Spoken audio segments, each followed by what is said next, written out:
quickly going to run through some common business models and just have a conversation around it so you guys know what your options are. Most of you would have seen this, so I'm going to get through this very quickly. The first most common one is a one-time charge plus an ongoing maintenance agreement, right? So this is when you're in the business of selling something such as equipment, right, where someone buys it from you and then they have a maintenance contract with you. The second one, subscription or leasing model. Now this is the most popular, particularly with the type of stuff that you're potentially working on, which is to use softwares, right? So this is software as a service where you get paid a subscription service. Some of you might go with this type of model, others might go with a platform type of model. And so this has quite a few advantages, and so I'll just spend a minute on this, is that with respect to, from your customer's point of view, they're paying you as they go, and so they're paying you as value gets created for their business. They can cancel your subscription when they feel that you stop creating value for them. It's less risky for them because it's not a high one-time payment up front.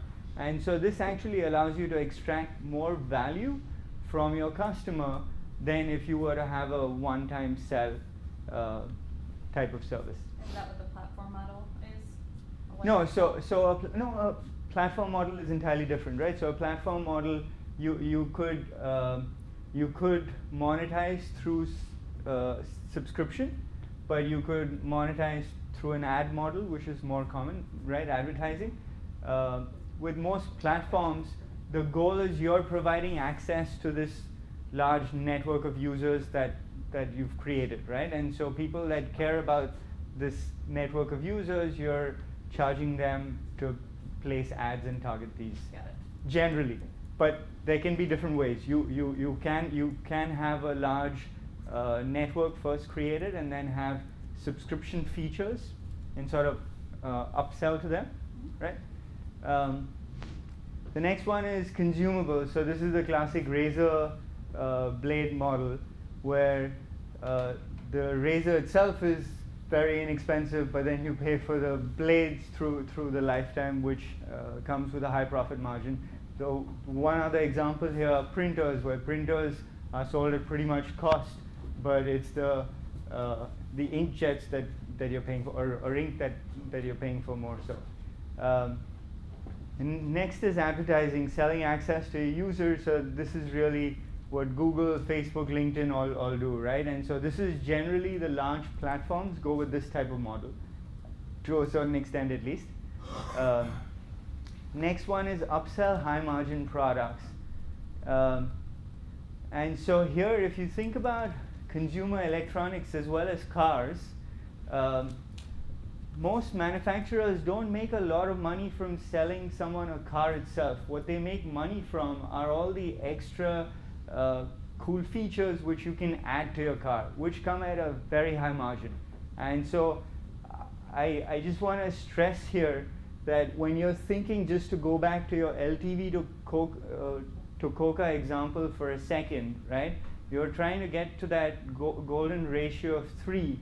One of the key things once you have customers is that you can start to upsell them products that address the pain points that they care about, which you already know. And this makes a big difference long term, right? So the more value you can add through higher end products or just addressing their pain points to earn more, that's very valuable.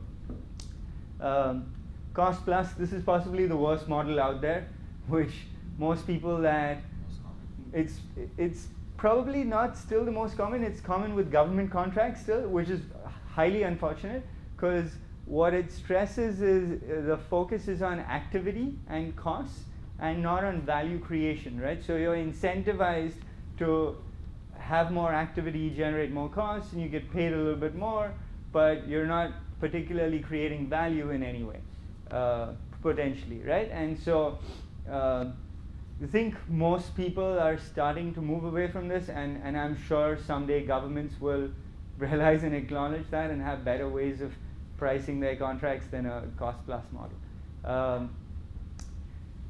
Next is hourly rates. This is typical for a consultant or a service provider model, right?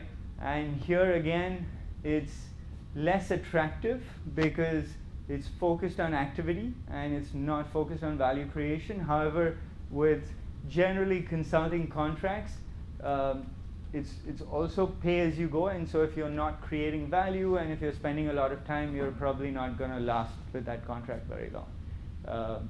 So this is probably fairer than a cost plus, but it's still not focused on what are you doing for your customer, right? Which is the most important.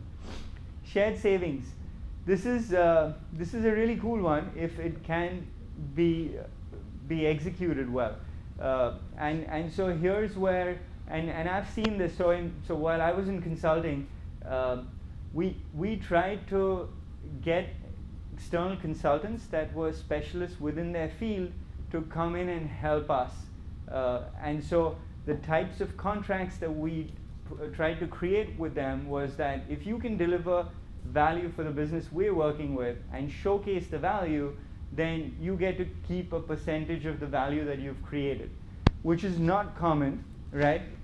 But it can be done. And so you just have to have very clear metrics as to what is your baseline, what's your target, and just have metrics that you can measure and track, and then you can share value creation, right? But this really is a fantastic model to get everyone aligned around what you're trying to do, what your focus metrics are, and then pay them on that, essentially.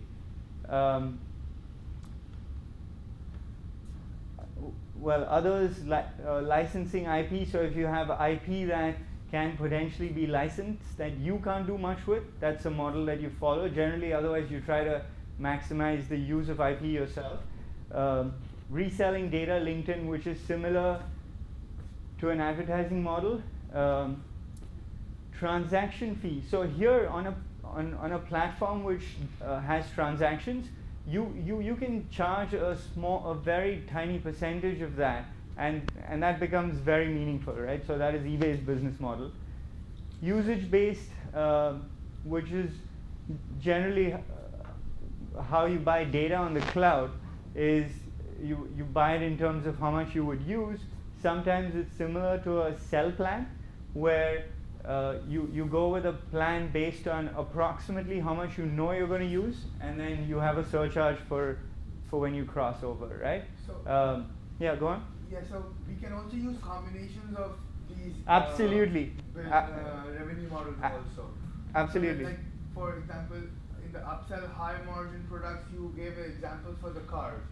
So yeah. Cars can also be combined with the first one-time charge plus and the maintenance, because it's one of the major revenue. Right. So that comes in here, yeah. right? So if you were just to buy a car, it would come in here, and then if you were to buy leather seats with the car, or if you were to buy cool hubcaps, that would come in here, right? And so the manufacturer is actually focused on making money from the leather seats and the cool hubcaps, because that's where they actually earn a lot of their margins.